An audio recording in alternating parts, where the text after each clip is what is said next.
wanted you to have passion for the game. I wanted you to have respect for the game, and just, and when you're competing against guys, you do everything you can to beat their tail. Welcome to the JAMODI Podcast, where we interview coaches and leaders to find out not just what they do, but how they do what they do. Becoming the best version of ourselves is JAMODI, just a matter of doing it. Today we are joined by my former high school coach of the Colony High School, Tommy Thomas. Coach Thomas led the Cougars for 17 years and posted a 387 and 195 career record. This year, Coach Thomas was named one of the 100 greatest coaches in the last 100 years of Texas high school basketball.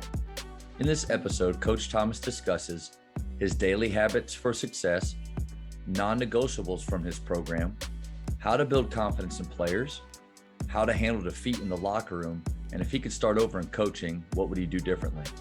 Before we hear from Coach Thomas, take a moment to subscribe to our podcast and follow us on social media at JAMODI Podcast. But I want you to know you're up at the top of my list of people that I gotta have on and ask these questions to, and this is special for me. As I should be. You should have been first, is what you're saying. No. I mean, I'm going to go ahead and give the national champion his due.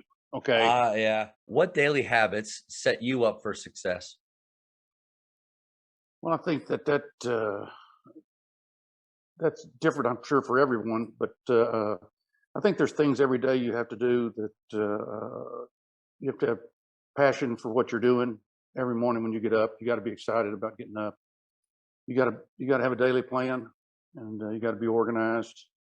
You got to understand that to be able to adapt when things change, throughout the day, or whatever in regards to that. If it's practice, or if you have a kid that might have an ankle injury or something like that, you have to again kind of modify things. But as you go through your day, the things that you want to have people think about you to help you be successful is that you have to have a work ethic, and you have to have integrity, and you have to one of the things that, as I've gotten older, and I think I've gotten better at it, I probably wasn't very good at it when I coached you, because I was still growing as a coach, but I try to do a better job of lifting people up. And I think that stems from some of my faith, and what I believe one of our roles is to try to lift people up when they may not be looking for it, and they need it. Just thinking back to how you were able to connect with us as players in such a strong way. I don't think I mean this, all the coaches I've had or been around, seeing someone connect individually with each player and have a relationship with them as strong as you. And so what were some of those things that allowed you to, especially having such different players like you had, from me to Bracy to Darren to some of those guys, like, how did you connect with all? What were some of the things that you looked for, or some strategies that you had? Well, a lot of it is, I think you just have to have the ability to develop relationships, and you have to, and how you do that is you have the person that you're trying to have a relationship with, they have to know that you're vested. They have to know that you have concern for them, and not. I mean, for me as a coach, it was not just concern for them as a player. It was concern for them as a student. It was concern for them as growing to be a young man, or a father, or or a husband. And so I tried to make sure that they do that. I would do anything in the world for them that I could to help them be a success, and not just on the court. And so I think once kids know that there's a commitment there, and that you're not just interested in their playing time, and trying to get them on the court, and so that they hey, if they score a lot of points, are they the only guy you care about? And so I think that was always, I don't know, I seem to have the ability to try to be able to reach players from different socioeconomic environments, whatever's an urban setting. I've coached kids that were lower socioeconomically, and then I've coached kids that were upper middle class. And if you care about kids and they understand that you love them, then they're going to give you what they have, regardless of what their economic background is, that kind of thing, or environmental stuff. I think one thing's really special about you is not just how you treat players and the relationship you have with them in the time that they're there with you, but also after they graduate. Because I think a lot of coaches would, if their former player was to call them, they would answer the phone and be available. But one thing that you've done, especially with me over the years, is you initiate a lot of conversation, either through a text, an encouraging text, you call and leave a voicemail just out of the blue. And every time it blows me away because of all the players that you've had and all the people that you've been in contact. And I know I'm not the only one that you do that with. The fact that you take the time to reach out to people that, like you said, I can't score for you anymore. It's just it's not happening. Right. So, but you still care. And that's really impressive. Well, that's very kind of you to say. And but I do want to tell you that you are the most important player in my life, and I never talk to any of them to the amount that I talk to you, or talk to them with such respect. So did you hear that? Darren Williams, Bracy Wright, Jason Hammock. Take that to heart. Take that to heart. Yeah, Steve Houston, all you guys. I am the most no. I feel like the people that I've had great relationships with as players, and some I have better and some that I don't, and some have reached out to me, and I've tried to make an effort to make sure that I've maintained that. I had a young man, he called me the other day to tell me that his son was playing in a lacrosse tournament down in Houston in a few weeks, and he would love to get together. And Matt, I coached him in 1982-83 as a freshman. As a sophomore in Plano, matter of fact. Yeah. And I have some kids that played for me in Plano that are literally I was just I guess 6 years older than them when I coached them.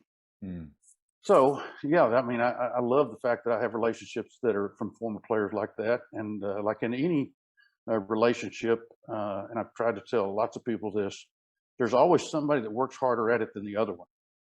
And if you want to maintain that relationship, you have to be willing to reach out and either not get a text back, or not get a text back really quick, or a phone call, return call.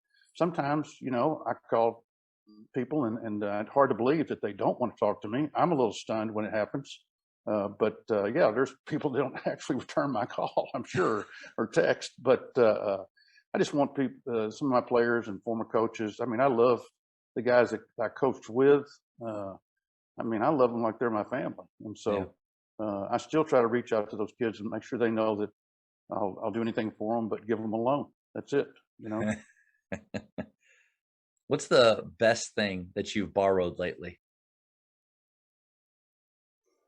Hard to believe. I like to read, and so just borrowing books of from people that I respect. If it's somebody that they've read something, I'm obviously being a history teacher, something of historical reference. I don't read a lot of athletic books or motivation stuff, anymore in regards to that.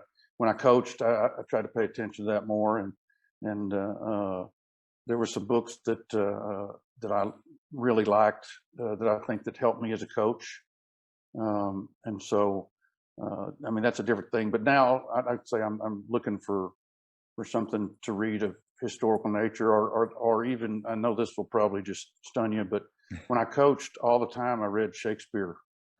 And Miss Thomas, being an English teacher, we'd read the same play, and then she would explain it to me so that even I could understand. But no, it was I had to concentrate so hard on that. It took my mind away from coaching just briefly, even if it was for 20 or 30 minutes when I was doing lunch duty, something like that. That kind of thing. So yeah, I know that a little bit surprising, but that's probably the things that I've borrowed lately, Yeah. since I've been out of coaching. I think that's a great point, though. Instead of, all day we're dealing with or thinking about our team, and then we could be scouting and thinking about another team, and then we're thinking about the playoff race and what playoffs could look like, and we're all those things. We're thinking about scheduling. We're thinking about our parents, but taking a time to disconnect with something outside of basketball. I think that's smart and that's helpful, and it's a good reminder for me, because I think when I maybe take a second from basketball, yeah, it's the motivational book that'll help me in basketball. So it's not like, Right. how am I growing in any other way, and when am I ever getting time for my brain just to kind of relax and do something different? Yeah, I mean, hey, it's just so hard when you're in the middle of it. I mean, I can remember being in church and writing things on the program, and that was not healthy, and not healthy for my relationship with in my faith either.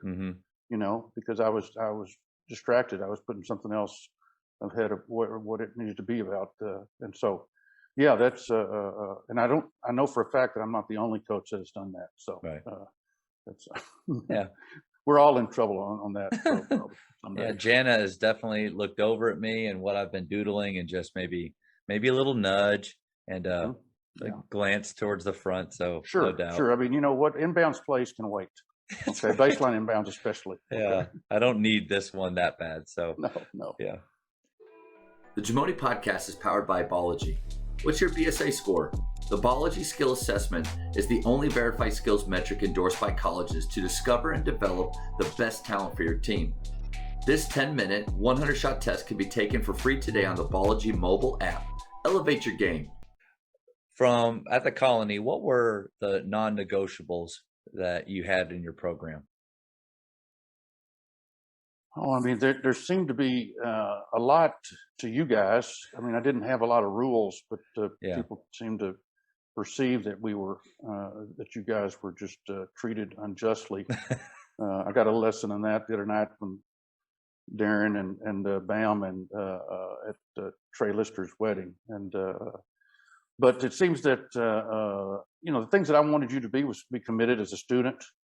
I was never I never wanted to go to a teacher and find out that you were, sleeping in class, or, disrespectful, or troublesome in class. So your behavior and how you carried yourself as far as just a student and a basketball player in your classroom, in the hallways, that kind of thing. I wanted you to have passion for the game.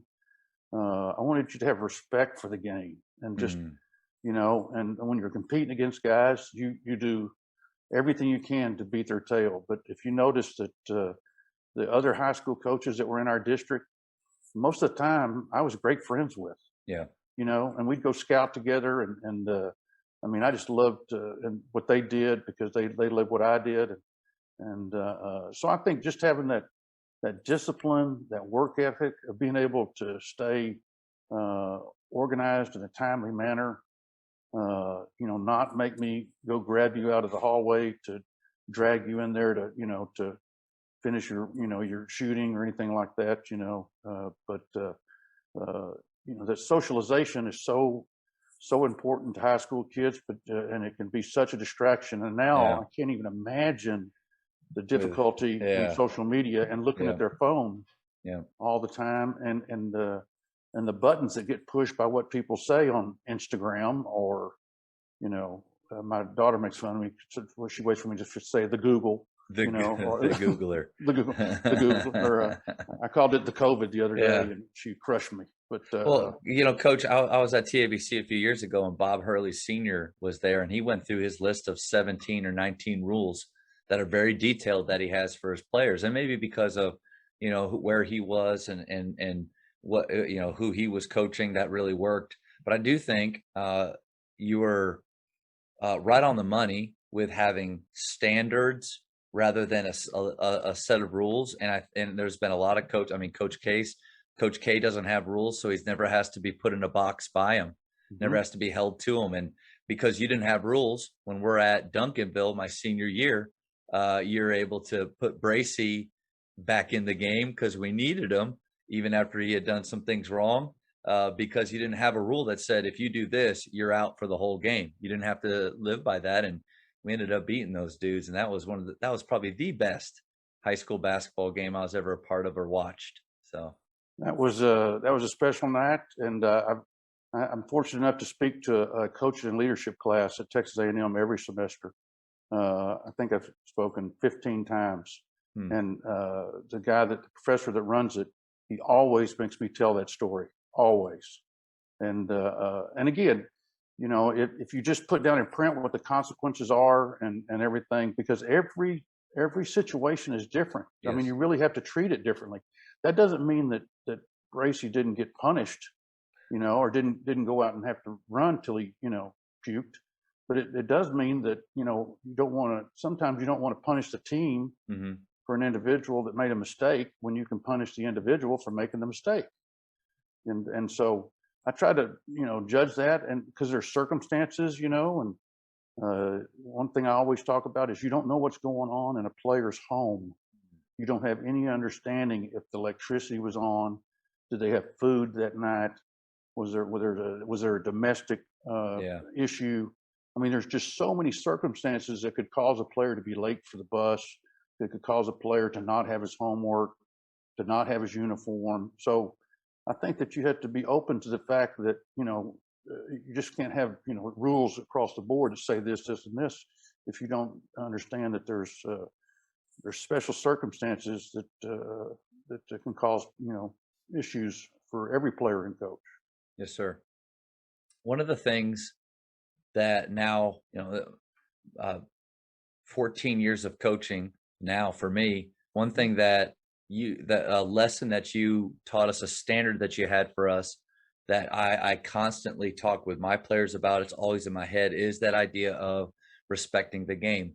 I loved when you said that as a player and what it meant. You could see what it meant to you. Could you describe a little bit, like, you know, what is, for when you were coaching, what was respecting the game? You know, it was my livelihood. It was my life. And when you think about that, you've chosen this profession, and you don't want to cheat it.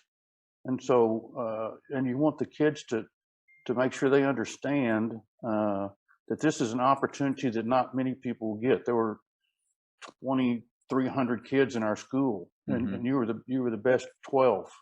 You know, and I mean, that's an opportunity. It's a privilege, truly, and to not squander that privilege, you know, to not take it lightly, to make less of it by the way you act or by the way that you treat other people, you know, to know that the game is so great in so many ways. It teaches you so many lessons in life. I mean, you know about, you know, I mean, hey, you're competing out there every day, whether you're a software engineer or you know, whether you're an architect, you have to learn to compete. You have to learn to overcome, you know, loss and dejection. I always tell people that, and the people I work with, and they're in sales and that kind of thing, they'll get down. I go, hey, you know, every Tuesday and Friday, my job was on the line.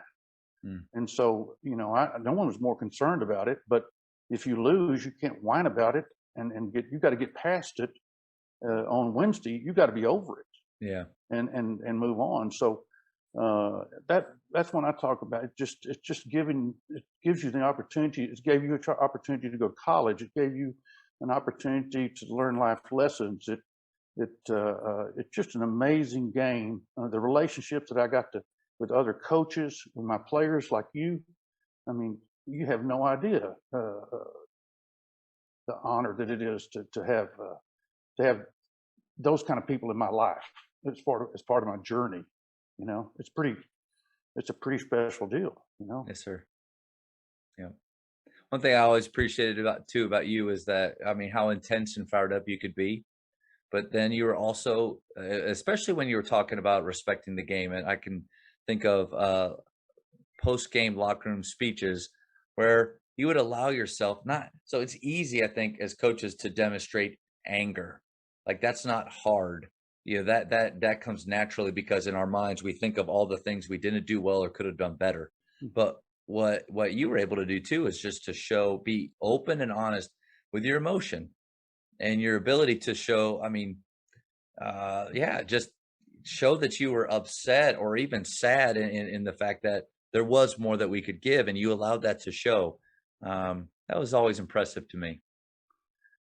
Well, some of the stuff I did was planned, and some of it wasn't. I think that you could only get really mad and act like some kind of Jake leg once or twice a year for it to be effective. If you're in there, bad mouthing kids and insulting them, and they do that in practice, and you turn around and do it in the game, and then when you lose, you turn around and start pointing the finger. Those kids are going to turn you off. They don't want to play for a guy like that. Yeah. They want to play for a guy that was in the trenches with them, And that doesn't mean that we're not going to get beat, but I want them to know that when we get beat, it's not just them, it's me too. Yeah. It could have had a poor coaching decisions. So, it could have cost them as players. So, on any given point, we're all subject to that. But, and I also wanted to make sure that I took them off the hook so that they would not be, it's not your fault. We didn't lose because it's your fault. Did you miss the last 2 free throws in the last 10 seconds? Yes. But you know what? How about the guy that missed 2 free throws in the first 10 seconds? Yeah. It's still 2 free throws, And so I always want to make sure that I try to take the responsibility of the loss and put it in perspective. Because again, you can use anger to motivate them periodically. It doesn't work all the time, but I'm passionate. I coach with my emotions, and so I can't hide that. Yeah. But I hope that one of the things that I always try to do is the more chaotic it got late in the game, late in the quarter, late in the fourth quarter, the calmer I felt like I needed to be, so that my kids looked over there and thought, hey, you know what, he's got a plan. He's not freaking out, so I don't have to freak out. Right. Yeah. Right. And most of the time I didn't.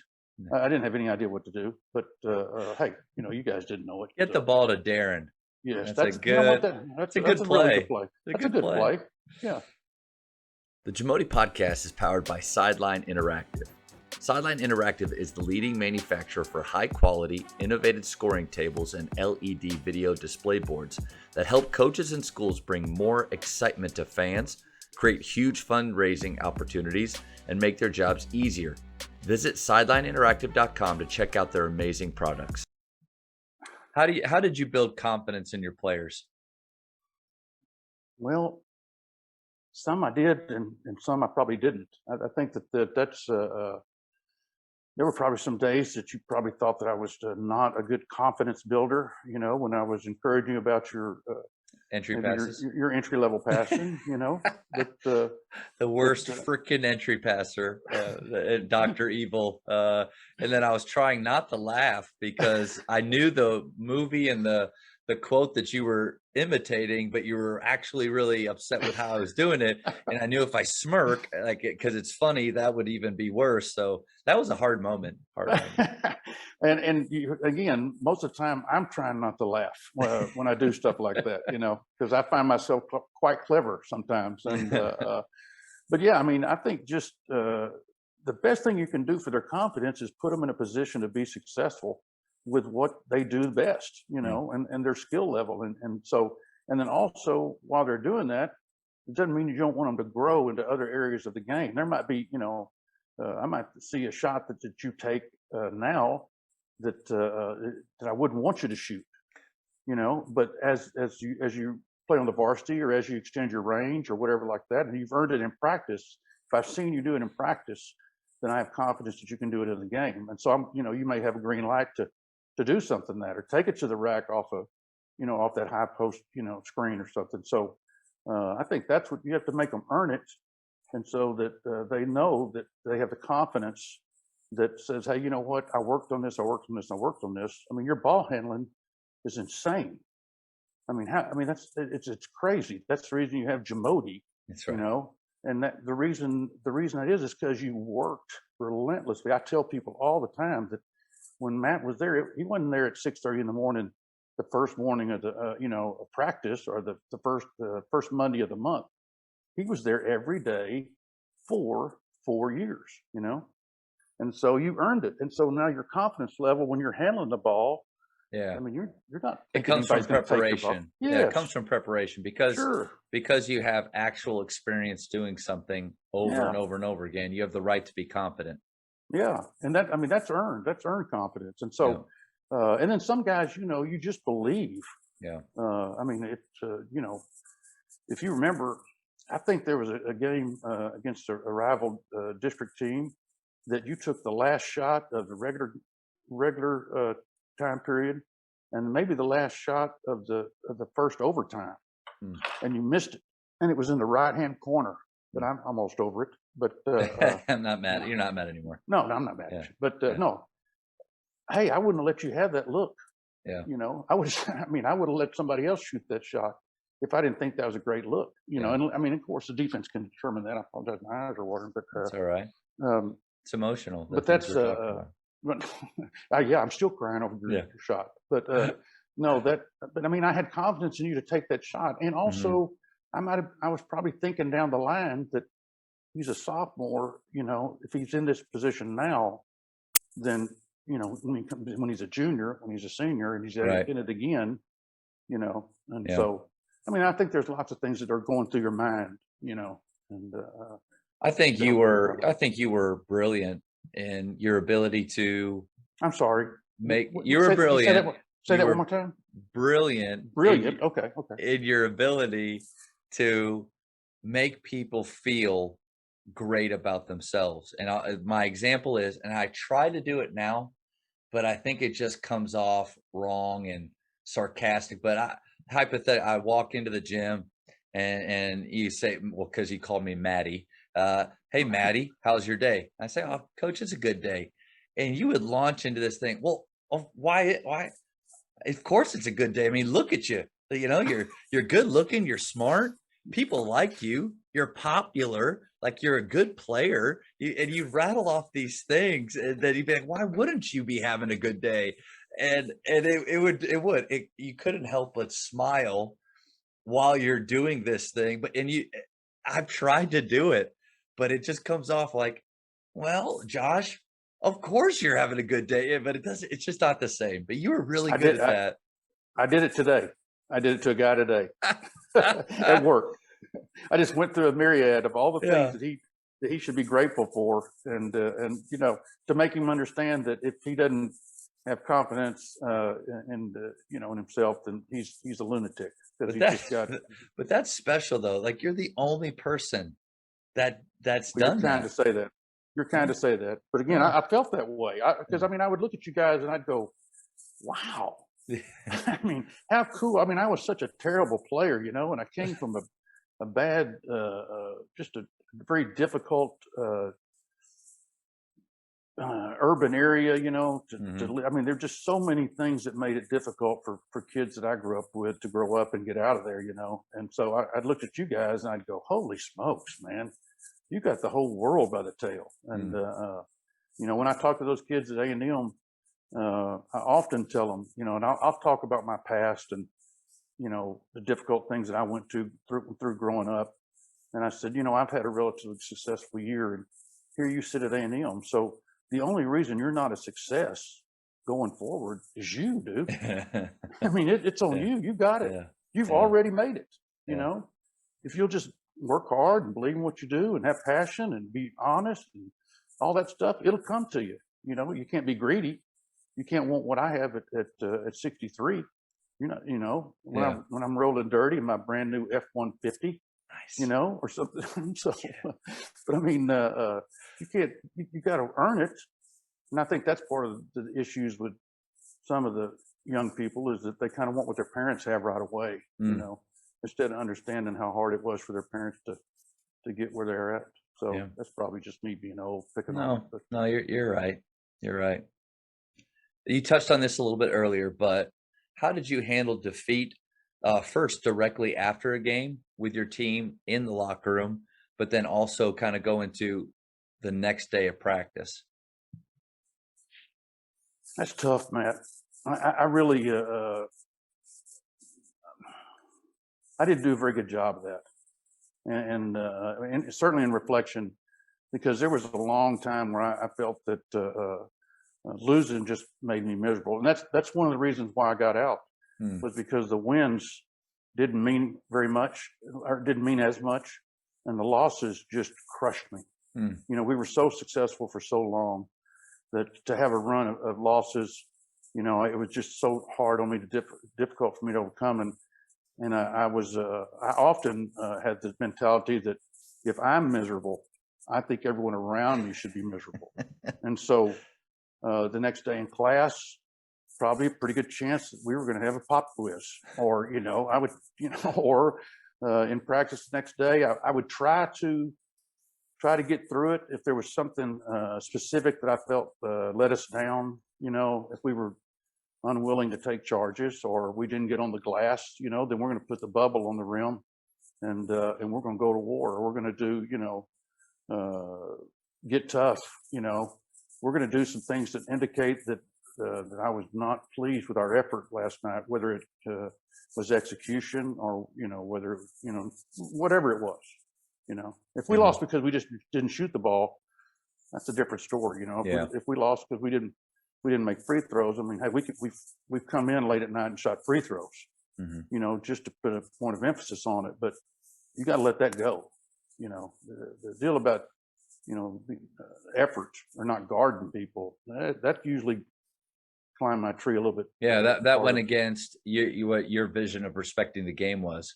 And so as one of your standards, that was hard for you to take. Sure. And that, again, if you get down to the end and you don't make a shot, hey, if you had a good plan, then you take that and you learn from it. And that's why you try to work on special situations, so that the next time, you execute in a manner that helps you win. Coaches, the one thing that every team needs is confident shooters. The last 8 years at Grapevine Faith, our teams have averaged 354 made threes each season. I love getting to share with coaches how our shooters train, and more importantly, how they think. If you would like to enhance your shooting culture at your school, contact me directly at JAMODIPodcast@gmail.com. What's one thing you would do differently if you could start over in coaching? Well, one thing that I think was a setback for me that hurt me was, several things. One, being a terrible player. Now that because I couldn't go out and do the things or demonstrate the things that I wanted to be able to do that as early in my career. I also think that I never worked as a JV coach. And so I never had a mentor, a guy that kind of taught me the game. And so I kind of learned by the seat of my pants. I mean, I just had 1 year in middle school, and then, the first year that I coached, I graduated on a Friday, and I coached my first game on a Tuesday in December. And I was running the same stuff that we ran either in high school or middle school, when I was at my best. I was quite a player for the Royal Ambassadors of East Temple, let me tell you that. But we were in a diamond press, and we were pressing with like 30 seconds left, and we were up 18, but I wasn't going to lose that first one. But that's all I knew. And so I kind of had to teach myself. I wasn't a very good X and O guy because of that. And so I always had a chip on my shoulder as a result of that. And so I was always learning, always trying to go to clinics. Like I said, I wished I'd played or worked for somebody that would help me. I was more concerned when I hired assistants that they fit with me as far as what I needed than their X and O stuff. Because after I got to be a head coach for a number of years, I could teach them what they needed to know. I needed them to be the kind of person that could help me develop players. Whether it's because they could still play, or whether it's their work ethic, their integrity, all the things that go with being what I thought would give them an opportunity to be a head coach. Yeah, but that it did seem like Coach Driscoll from Northern Florida had a good quote about dots on a map, and how sometimes when you're on those dots, you don't really see how they're going to connect in the future. But now looking back, you see the connection between them. You claiming to not be a great player enabled you to have that chip on your shoulder that made you grind and work harder and be one of the most passionate coaches that Dallas Fort Worth has seen. And so, yeah, it's cool to see that. I didn't know that about you and your background starting out. So that's cool to see. Well, thank you. It's again, it's you just don't have any excuses if you'll just try to analyze what your shortcomings are and then try to make up for that, some way. And hey, I got to see John Wooden talk and Hubie Brown and Al McGuire. I mean, I got to hang around, George Carl and Rick Majerus and Bill Self. I mean, I've been very fortunate as a result of my career and the kids I had to be able to draw the very best, from those coaches. And one of the things, I don't know if I think I've told you this before, but we were blessed to have some recruitable athletes throughout my time at the Colony, and a lot of coaches were looking for jobs when they had great players. And I always told them, I said, hey, I don't want a job, but you know what I do want? I want what you do really well. It's going to help me win a game. And I want to, if it's Kelvin Sampson, I made him give me his 1-4 high series, and we ran the heck out of some of that stuff. And, if it's Bill, it's 2 game, or, if it's Bruce Weber, it's stuff that they taught in motion. It was Rick.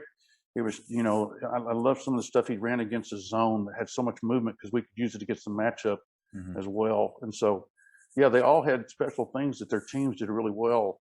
And that's what I wanted. So I never had an original idea in my life. I can assure you, I stole everything that we ever did at the Colony. I'm sure I got it from someone else. Okay. My first year coaching at Naaman Forest, I asked you this question again. I said, what's one thing?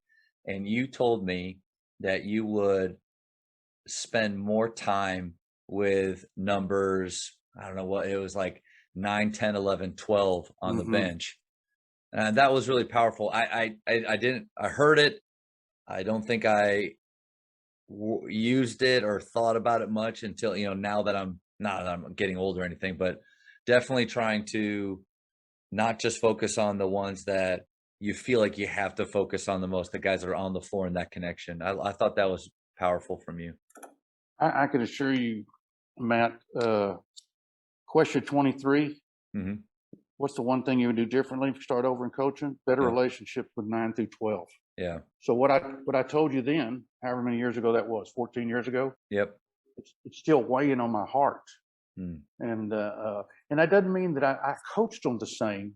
I never not coached them. I didn't say, hey, you know what, you're never going to play, so I don't care whether you shoot the ball bad or not. Right. You know what, if you don't bend your knees on defense, big deal. I mean, you don't have to bend your knees in the layup line, or whatever that. I mean, I didn't disregard them because of their position on the team, because I always thought that at some point they may have to step in and fulfill a role. So I tried to coach them exactly like that.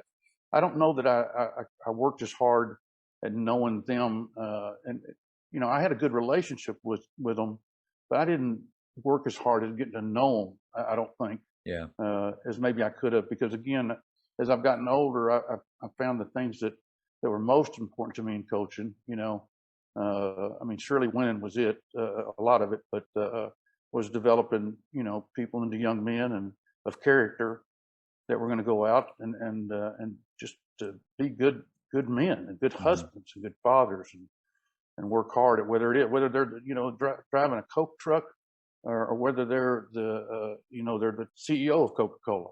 You have an opportunity to go out and give your very best every day, and if you don't, then you're leaving it at the house, man. Yeah, Coach, it's time for the speed round. So these are when you look at me, you think a guy that's a quick thinker and fast twitch muscle fibers is what I think about. If you saw the shoes I had on tonight and I went outside and showed you how fast I was in the 40, you'd be blown away. So these questions, there's no telling what's Robert said. If it's a speed round, there's a very good chance I'll get to at least 2. Okay. The first thing that pops in your head, blurt it out. Ready? Favorite Cubs. No, you knew before. Okay. Favorite ice cream flavor? Chocolate. For high school, shot clock or no shot clock? Shot clock. Favorite NBA player of all time? Julius Irving. Texting or talking? Talking. Favorite holiday? Christmas. Invisibility or super strength? Super strength. I knew that for you. I knew that. Place you most want to travel? I really love Australia. I've been there several times and just really enjoyed that trip. Yeah. This would be good as a history guy. If you could travel back in time, what period would you go to? Oh, it would probably be World War II. Favorite music album? Anything with Earth, Wind, and Fire or the Whispers. Okay. 2 more. How many cups of coffee do you drink in a day? Oh, all day. All 4, day. 5, 6. And sometimes it's the same cup. I just keep reheating it. But I drink coffee all day. There you go. Last one. Godfather or Star Wars? I would never watch either one of those. Those are that's I guess Godfather. Okay. But, favorite movie of all time? It's got to be. It's not really a movie. It's Lonesome Dove. I'm a big Lonesome Dove guy. Awesome. So I like that, and so. Coach, this was awesome. It was awesome for me, Matt. Man, I'm the one that got the joy out of this day. I don't know about that. Well, mutual. Because I'm so proud of you. I can't even tell you how proud I am of you. I mean, I've watched you coach. I've watched you as a dad. I've watched you as a husband, and you just turned into everything that your parents and I hoped you could be. And it just took some detours like people do sometimes, but that's the way our journey is. Yeah, dots on a map. Was able to see the connection now and the why behind it. So, but you were think about, when you look back in your life, you've got people that obviously had big influences on you, but there's those 2 or 3 that, like Jana is one. Meeting her, what a crazy trajectory that life went on. Mm-hmm. Going to that camp and meeting you and telling you my goals and you saying it can happen down here, Coach, how different is life after that? I could for both of us. Oh yeah, I mean, I could have been going to Bloomsburg University like a lot of Berwickians, and you could have been playing at Brandywine Junior College like Wilkes-Barre, College, like Kevin Lonesome. Yeah, but yeah, man. Thank you for being you and for doing this, sitting down and talking with me, and I really appreciate it. Can we just do this without Zoom? Because I kind of like this kind of stuff. So this is the only time anybody ever asked my opinion anymore. So thank you so much. Well, I doubt that. Thank you for checking out today's episode. Please take a moment to subscribe to this podcast, share it with your fellow coaches, and find us on social media for what's coming up next on the JAMODI Podcast. It's just a matter of doing it.